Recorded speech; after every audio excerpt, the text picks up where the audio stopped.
El ataque de la abuela Ann, cómo reconstruimos la confianza tras el caos de Acción de Gracias. Creímos que el ataque de la abuela era el peor momento de nuestra historia familiar. Nos equivocamos.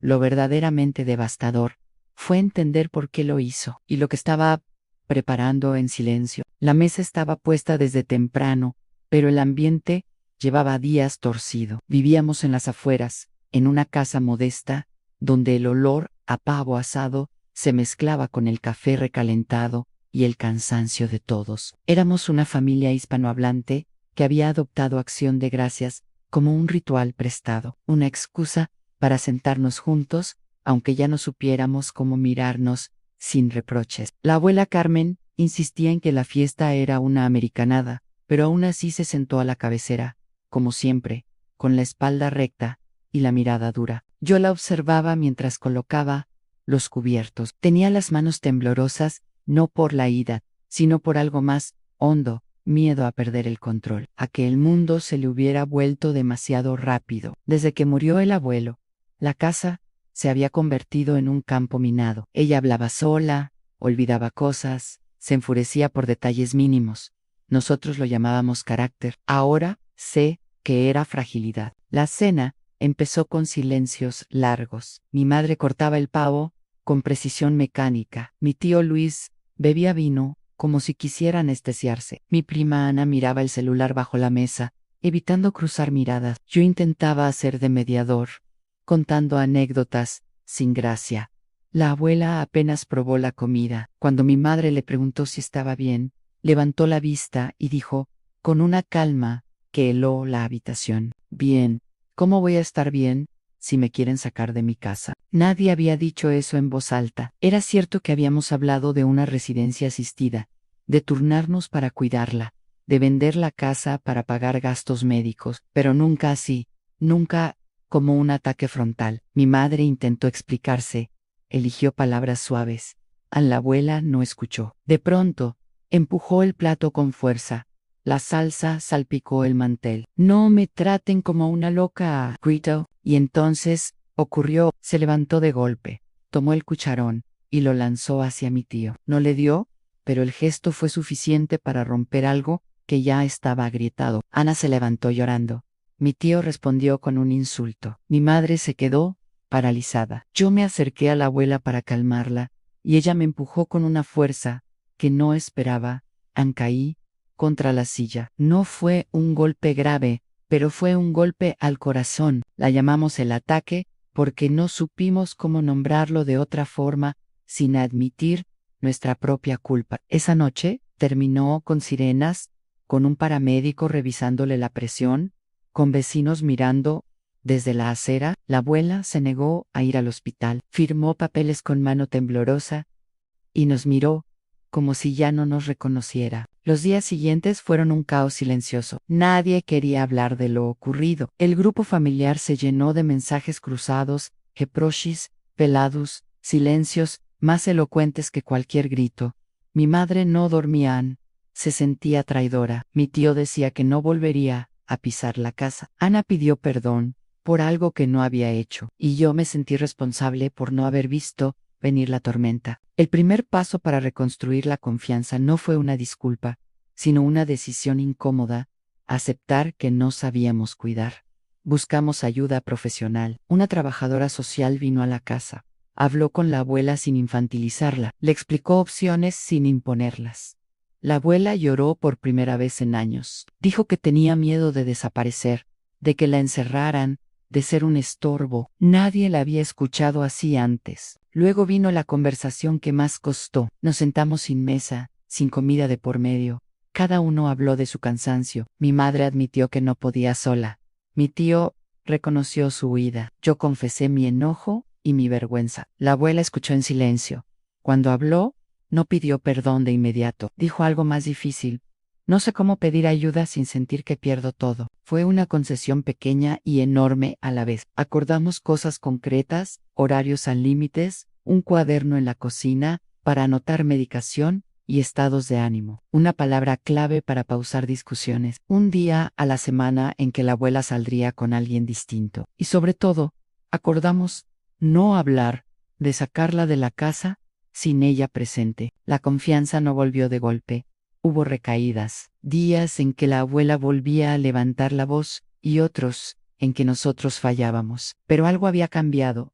Ya no fingíamos que todo estaba bien. Aprendimos a nombrar el miedo antes de que se convirtiera en ira. Meses después, repetimos la cena. No era acción de gracias. Era un jueves cualquiera. El pavo estaba seco, el vino aguado. La abuela pidió el cucharón y lo usó para servir, no para lance. Se rió de una tontería de Ana. Me miró y me dijo que estaba cansada, que necesitaba acostarse temprano. La acompañé. Antes de cerrar la puerta, a mí tomó la mano. Gracias por no soltarme, dijo. No fue una redención cinematográfica. Fue algo más real, un equilibrio frágil, sostenido por acuerdos, escucha y la aceptación de que amar también es aprender a ceder. El caos de aquella noche nos dejó cicatrices, pero también un mapa. Entendimos que la confianza no se restaura con promesas grandilocuentes, sino con actos pequeños y constantes. Y que a veces el ataque no es contra nosotros, sino contra el miedo de quedarse solo. Después de aquella noche normal, si es que algo podía volver a llamarse así, empezó la parte más dura, la que no se cuenta en reuniones, ni se resume en frases optimistas. La reconstrucción real no fue la cena, ni las palabras suaves, ni siquiera los acuerdos escritos en el cuaderno. Fue el desgaste diario, la convivencia con una herida abierta que no sangraba, pero dolía cada vez que alguien rozaba el tema equivocado. La abuela Carmen empezó a despertar de madrugada. Caminaba por la casa con pasos lentos, encendiendo luces, murmurando nombres del pasado. A veces llamaba al abuelo, otras a su madre muerta. Mi madre la oía desde su cuarto y se levantaba con el cuerpo rígido, como si fuera a una guerra silenciosa. No se cuellaba, pero el cansancio se le marcaba en la piel, en las hollaras, en esa forma nueva de suspirar antes de hablar. Yo me quedé más tiempo del que había planeado. Iba a ser algo temporal, me decía, hasta que todo se estabilizara, pero lo temporal se volvió rutina. Dejé trabajos a medias, rechacé oportunidades. Nadie me obligó. Fue una decisión hecha de culpa y de amor mal entendido. A veces me sorprendía, deseando que alguien más tomara el control, y luego me odiaba por pensarlo. La trabajadora social insistió en que necesitábamos turnos reales. No promesas vagas, horas escritas, responsabilidades claras. Mi tío aceptó venir 2 tardes a la semana. Llegaba con el gesto tenso, como si la casa le recordara algo que prefería olvidar. La abuela lo recibía con frialdad, pero cuando él se iba, preguntaba por él. Esa contradicción era constante, rechazo en presencia, necesidad en ausencia. Ana, mi prima, se distanció al principio. Decía que no podía con el drama. La entendía, aunque doliera. Luego, volvió poco a poco. Se sentaba con la abuela a mirar fotos viejas. Descubrimos que ese era un territorio seguro, el pasado. Allí la abuela no se sentía amenazada. Era la que sabía, la que guiaba. Nosotros aprendimos a no corregirla cuando confundía fechas o nombres. No era elegir batallas. Pero el conflicto no desapareció. Cambió de forma. Un día la abuela se negó a tomar la medicación, dijo que la queríamos dopar. Mi madre intentó razonar. Yo perdí la paciencia. Levanté la voz. Fue un segundo, una grieta. La abuela me miró como aquella noche del ataque, con miedo y rabia mezclados. Se encerró en su cuarto, no salió en horas. Ese día entendí algo que me costó aceptar. No bastaba con querer hacerlo bien, también había que reconocer nuestros límites. Lloré en el baño, con la puerta cerrada, sintiendo que estaba fallando, aunque lo estuviera dando todo.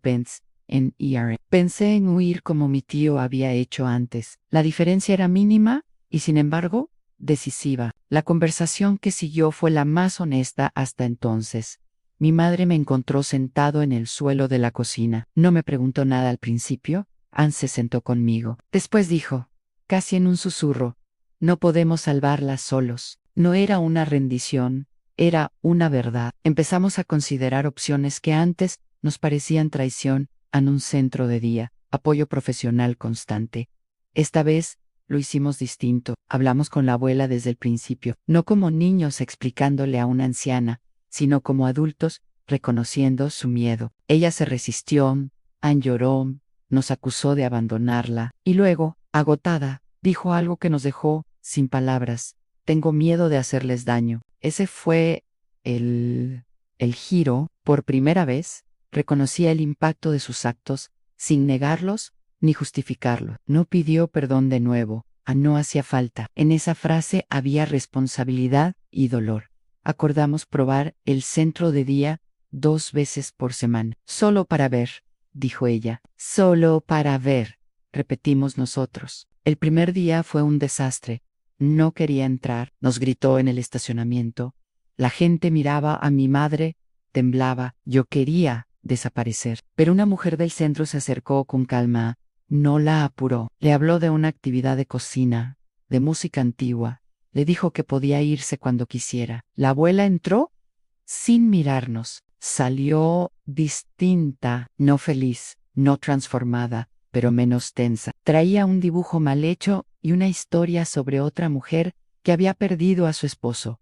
Esa noche durmió mejor. Nosotros también. La confianza empezó a reconstruirse así, en pequeños gestos que no parecían importantes, en incumplir horarios, en avisar cuando no podíamos, en pedir ayuda, sin vergüenza. También en aceptar que a veces la abuela nos odiaría un poco por cuidarla, y que eso no nos convertía en villanos. Hubo una recaída fuerte, meses después, en otra discusión, otra noche sin dormir, otra amenaza de romper todo, pero ya no fue un abismo.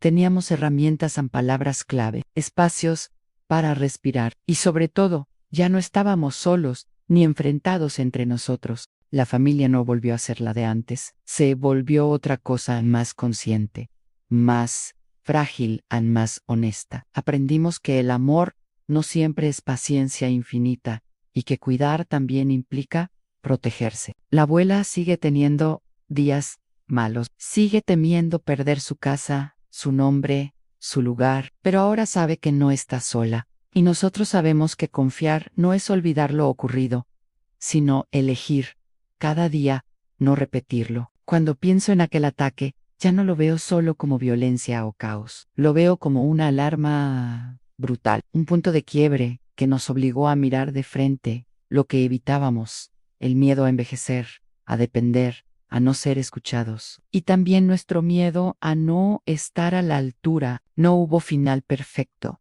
No hubo promesas eternas, hubo algo más real, un equilibrio inestable, sostenido por la voluntad de seguir hablando, incluso cuando duele. Y eso, en nuestra familia, fue suficiente para no rompernos del todo. Con el tiempo aprendimos que el verdadero desgaste no venía de las crisis visibles, sino de los días grises, esos en los que no pasaba nada grave, pero todo pesaba. La rutina se volvió un espejo incómodo. La abuela Carmen desayunaba a la misma hora, se sentaba frente a la ventana y contaba los autos como si fueran recuerdos que no quería soltar. A veces me pedía que le leyera el periódico, aunque luego no recordara ninguna noticia. No import. Lo que buscaba era la cadencia de una voz conocida, una prueba de que aún pertenecía a algún lugar. Mi madre volvió al trabajo con horarios reducidos. Al principio se sentía culpable por irse, como si cada minuto fuera una traición. Luego, empezó a respirar un poco mejor. No hablaba de ello, pero se notaba en la forma en que se reía al llegar, en que volvía a maquillarse sin prisa. Yo me quedé a cargo más horas, y descubrí otra capa del conflicto. La soledad del cuidador. Nadie te prepara para ese silencio compartido, para estar con alguien todo el día, y aún así, sentirte aislado. Hubo mañanas en las que la abuela me confundía con el abuelo. Me llamaba por su nombre y me pedía cosas que no podía darle. Al principio la corregía, luego entendí que corregirla era arrancarle una muleta emocional. Empecé a seguirle el juego con cuidado, sin mentir de forma grosera, pero sin romper la ilusión que la sostenía. Ese equilibrio también cansaba. Salía a caminar solo para no gritar. Mi tío cumplía con sus turnos, pero siempre parecía apurado. Traía comida, hacía compras, arreglaba cosas prácticas, nunca se quedaba demasiado. Un día le pregunté por qué. Me miró largo rato antes de responder. Porque si me quedo, me hundo. No era crueldad, era supervivencia. Entendí que cada uno cuidaba como podía, y que exigir el mismo nivel de entrega era otra forma de violencia. Ana volvió a irse por un tiempo. Tenía su vida, sus problemas. La abuela preguntaba por ella sin reproche, con una tristeza tranquila que dolía más que cualquier grito. Cuando Ana regresó, trajo algo nuevo, paciencia sin culpa. Se sentaba, escuchaba, se iba. No intentaba salvar a nadie. Eso, paradójicamente, ayudó. El centro de día se volvió una pieza clave, no milagrosa, pero necesaria. La abuela empezó a esperar esos días, se arreglaba un poco más, se quejaba menos, traía historias repetidas, sí, pero con una chispa distinta. Nosotros aprovechábamos ese tiempo para hacer trámites, descansar, discutir entre nosotros sin miedo a que ella escuchara, porque también hubo discusiones entre nosotros, viejas cuentas que salieron a flote, reproches por ausencias pasadas, por decisiones tomadas sin consultar. La crisis había abierto una puerta que no se cerraba fácil. Aprendimos a discutir sin destruirnos, a parar antes de cruzar líneas. No siempre lo logramos. Una noche, meses después del ataque, la abuela volvió a alterarse. No hubo objetos lanzados, pero sí palabras filosas. Dijo que éramos unos ingratos, que le habíamos robado la vida. Mi madre se levantó, respiró hondo, y dijo algo que marcó un antes y un después. No te estamos robando nada, estamos intentando que no nos perdamos todos. La abuela se quedó callada. Ann lloró, no, 6-0. Se dejó abrazar. Fue un momento pequeño, sin testigos, pero decisivo. No porque resolviera todo, sino porque mostró que podíamos atravesar el conflicto sin huir. La enfermedad avanzaba de manera irregular, días lúcidos seguidos de otros confusos. Empezamos a hablar del futuro con más claridad, documentos, decisiones médicas, límites, todo eso que da miedo nombrar. Lo hicimos despacio, con pausas. La abuela participó más de lo que esperábamos. Dijo que quería y que no. Eso le devolvió algo de control. Yo, en paralelo, empecé terapia. No lo anuncié como un logro. Era una necesidad. Necesitaba un espacio donde no fuera el fuerte, el responsable, el que aguanta. Descubrí que cargaba rabias viejas, que el ataque había activado recuerdos de otras violencias, otros silencios familiares. Entenderlo no borró el dolor, pero lo volvió manejable. Hubo un día especialmente duro. La abuela no nos reconoció en absoluto. Nos miró como extraños. Preguntó por su casa, estando en ella. Fue como perderla por horas. Cuando volvió a la calma, yo estaba agotado. Me senté en el patio y pensé, con vergüenza, que no podía más. Esa noche, hablé con mi madre. Decidimos ampliar el apoyo profesional, no como castigo, sino como cuidado para todos. La transición fue tensa, pero menos violenta que la primera vez. La abuela protestó, sí, pero ya había una base de confianza. Sabía que no la empujaríamos sin explicarle. Sabía que volveríamos. Eso marcó la diferencia. Con el paso del tiempo, el ataque dejó de ser una herida abierta y se volvió una cicatriz sensible, algo que recordábamos sin necesidad de nombrarlo. A veces alguien decía, aquella noche, y bastaba, no para reprocher, sino para medir hasta dónde habíamos llegado. La familia no se reunió de nuevo en acción de gracias durante años. Preferimos fechas sin carga simbólica. Jueves, cualquiera, domingos simples. La normalidad reconstruida era humilde, pero real. Hoy, cuando miro atrás, entiendo que la confianza no se reconstruyó solo entre la abuela y nosotros, sino entre nosotros mismos. Aprendimos a creer que el otro haría lo que pudiera, no lo perfecto, a aceptar que amar no nos hacía invencibles, y que el caos no siempre es el final, a veces es el comienzo de una forma más honesta de estar juntos. No romantizo lo vivido. Fue duro, injusto, agotador, pero también nos obligó a crecer en direcciones que habíamos evitado, a mirarnos sin disfraces, a quedarnos cuando huir era más fácil. La abuela Carmen sigue ahí, distinta cada día, y nosotros seguimos aprendiendo a sostener sin rompernos. Eso, para nuestra historia, ya es suficiente. El final no llegó como una explosión, sino como una verdad que nadie quiso ver venir. Una mañana cualquiera, demasiado tranquila para lo que vendría después, la abuela Carmen se despertó extrañamente lúcida, nos llamó por nuestros nombres correctos. Ann comentó el clima, pidió café sin azúcar. Ann sonrió en esa claridad repentina. Nos dio una esperanza peligrosa, casi infantil. Mi madre la abrazó más de lo habitual. Yo pensé, con una ingenuidad que hoy me avergüenza, que quizá lo peor ya había pasado. Ese día, pidió salir sola al patio. 5 minutos, dijo Ann como antes. Nos miramos. Ann dudamos.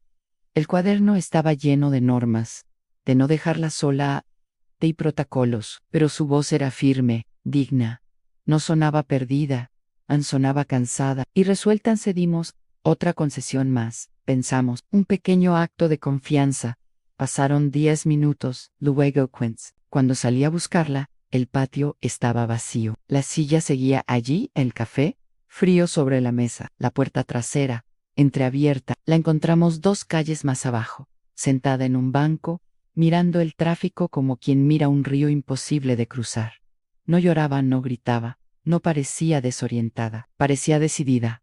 No vuelvo, dijo cuando me acerqué. No así, no fue una crisis, fue una elección. Esa tarde, con una calma que daba miedo, nos dijo lo que llevaba meses pensando, que se sentía vigilada, corregida, medida, que entendía nuestras razones, pero que para ella, vivir así, ya no era vivir, que el ataque no había sido un accidente, sino un aviso que nadie quiso escuchar, que no quería seguir siendo el centro de una familia rota por su cuidado. Me convertí en el problema, dijo, y no quiero serlo. Masen intentamos convencerla. Prometimos cambios en ajustes, más paciencia, menos control. Ella negó con la cabeza, suave, sin rabia. El problema no son ustedes, dijo. Es que yo ya no soy quien creen que pueden cuidar. Esa noche firmó papeles, no los de una residencia, en otros han voluntades, anticipadas decisions, médicas, límites claros, renuncias. Nos dejó fuera de algunas decisiones importantes, de manera consciente, legal. Fue su último acto de control. Días después aceptó ir a una institución, pero no la que habíamos elegido, una lejos, en otra ciudad, en otro ritmo. Dijo que necesitaba desaparecer un poco, para no arrastrarnos con ella. La despedida fue breve, sin lágrimas, sin discursos. Me abrazó fuerte y me susurró algo que todavía me quema. Reconstruir la confianza no siempre significa quedarse. Cuando el auto se fue, mi madre se desplomó, no de tristeza inmediata, sino de algo peor, en alivio, mezclado con culpa. Yo me quedé de pie, entendiendo de golpe lo que nunca quisimos admitir. No habíamos reconstruido la confianza para salvarla a ella. La habíamos reconstruido para poder dejarla ir. Meses después, una llamada nos informó que la abuela Carmen había muerto mientras dormía, tranquila, sin incidentes, sin ataques, sin caos. En el funeral, nadie habló del cucharón, ni de la noche de acción de gracias, ni del empujón. Hablamos de su carácter, de su fuerza, de su terquedad, pero yo sabía la verdad, y me perseguirá siempre. El ataque no fue el momento en que casi nos destruye, fue el momento en que empezó a despedirse, y lo más perturbador de todo, no fue perderla, sino aceptar que, al final, ella confió lo suficiente en nosotros, como para elegir irse sola.